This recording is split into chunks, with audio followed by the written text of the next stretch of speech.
எனக்கு நீரிழிவு இருக்கு, என் பேர் பெட்டி, என் வாழ்க்கை சிறிது மாறுபட்டதே. அறிய இருக்கு நிறைய, என் நண்பர்களும் நாமும் ஒன்று சேர்ந்து அறிந்து கொள்வோமே.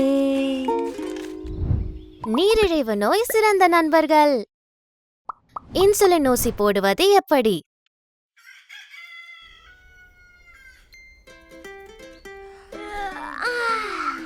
என் காலை பொழுதுகள் உண்மையில் பெரும்பாலும் என் மற்ற நண்பர்களுடையது போலவே இருக்கும். ஒரே ஒரு வித்தியாசம்.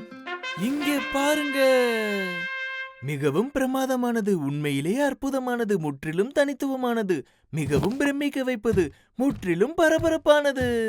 சீக்கிரமா முடிங்க. சிரிஞ்ச் கோடி. டாடா. இன்னைக்கு எப்படி இருக்கீங்க பெட்டி? நான் பிரமாதமா இருக்கேன் கோடி. உங்க இன்சுலின் ஊசி போட்டுக்க தயாரா இருக்கீங்களா? நீங்களும் தயார்னா நானும் தயார். என் உடல் இன்சுலின் உற்பத்தி செய்யலங்கிறதால நான் அதை ஊசி மூலம் செலுத்த வேண்டியிருக்க. வாங்க போகலாம். சரி தம்பி, நீங்க எந்த இன்சுலினை பயன்படுத்துறீங்க அப்படிங்கறத பொறுத்து சாப்பிடுவதற்கு முன் 20 முதல் 30 நிமிடங்கள் வரை காத்திருக்க வேண்டியிருக்கலாம். அதனால நீங்க இன்சுலின் எடுக்கிறதுக்கு முன்னால உங்க உணவு பழக்கத்தை பற்றி யோசிச்சு பாருங்க. சரி, இப்போ நான் தயாரா இருக்கேன். இன்சுலின் ஊசி போடுவதற்கான வழிமுறைகள் இதோ. படிநிலை 1, நீங்க சுத்தமா இருக்கணும். முதல்ல நான் சோப்பு போட்டு கைகளை கழுவுறேன். ஊசி போட போகிற இடத்துல என் தோல் அழுக்கா இருந்தா நான் குளிப்பேன். சோப்பு மற்றும் தண்ணீர் போட்டு சுத்தம் செய்வேன் அல்லது ஆல்கோஹால் போட்டு துடைப்பேன். படிநிலை 2, உங்கள் பொருட்களை தயார் செய்யவும். அப்புறம் என்னோட எல்லா பொருட்களையும் நான் தயார் செய்யறேன். நான் தொடங்குவதற்கு முன்பது தயாரா இருக்கணும். படிநிலை 3, ஊசிய தயார் செய்யணும். முதல்ல நான் இன்சுலின் எடுத்துக்கிறேன். நான் பால் போன்ற இன்சுலினை பயன்படுத்துறேன். அதனால அதை என் கைகளுக்கு இடையில 15 முதல் 20 முறை உருட்டணும் என்பதை நான் ஞாபகம் வச்சுக்கணும். குப்பியின் மேற்பகுதி சுத்தமாக இருக்கிறத நான் உறுதி செஞ்சுக்கணும். 2 கைகளாலும் நான் சிரிஞ்சை எடுத்து பிளஞ்சரை பின்னுக்கு இழுக்கிறேன். இப்படி செய்யறதால சிரிஞ்சு காற்றினால் நிரப்பப்படுது.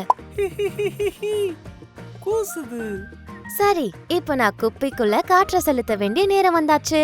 ஊசி திரவ மட்டத்துக்கு கீழே இருப்பதை உறுதி செஞ்சுட்டு அப்புறம் இன்சுலினை சிரிஞ்சுக்குள்ள இழுக்கவும். சிரிஞ்சுக்குள்ள காற்று போகாம பாத்துக்கிறது முக்கியம். படிநிலை 4, இன்சுலின் ஊசி போடுற நேரம். இது பயங்கரமாக தோணலாம், ஆனா உண்மையில அது அப்படி இல்ல. இன்சுலின் ஊசி போடுறது ரொம்ப சுலபம். தொப்புளுக்கு ரொம்ப பக்கத்துல போடக்கூடாது என்பதை மட்டும் ஞாபகம் வச்சுக்கோங்க. ஊசி போட்ட பிறகு ஊசியை மீண்டும் எடுக்கிறதுக்கு முன்னாடி நான் மெதுவா 6 வரை எண்ணுவேன். அருமை பெட்டி. ஊசிய வயிற்றில் தான் போடணும்னு இல்ல, இது மேல் கை, தொடை இல்ல பிட்டத்திலையும் போடலாமே. படிநிலை 5, சுத்தம் செய்தல். ஊசி போட்ட பிறகு நான் சிரிஞ்ச ஒரு ஜாடிக்குள்ள வைக்கிறேன். அப்புறம் ஜாடி நிரம்பியவுடன் அதை நான் மருத்துவமனையில திருப்பி கொடுத்துருவேன். என்னை கவனமா கையாண்டதுக்கு நன்றி பெட்டி. உங்கள் உதவிக்கு நன்றி கோடி. இப்ப நான் இந்த இன்சுலின் இருக்க குப்பிய திரும்ப ஒரு குளிரான சுத்தமான இடத்துல வைக்கிறேன், என் அடுத்த ஊசி போடுற வரைக்கும். சரி, இப்ப நான் செய்ய வேண்டியதெல்லாம் சாப்பிடுற வரைக்கும் காத்திருப்பதுதான்.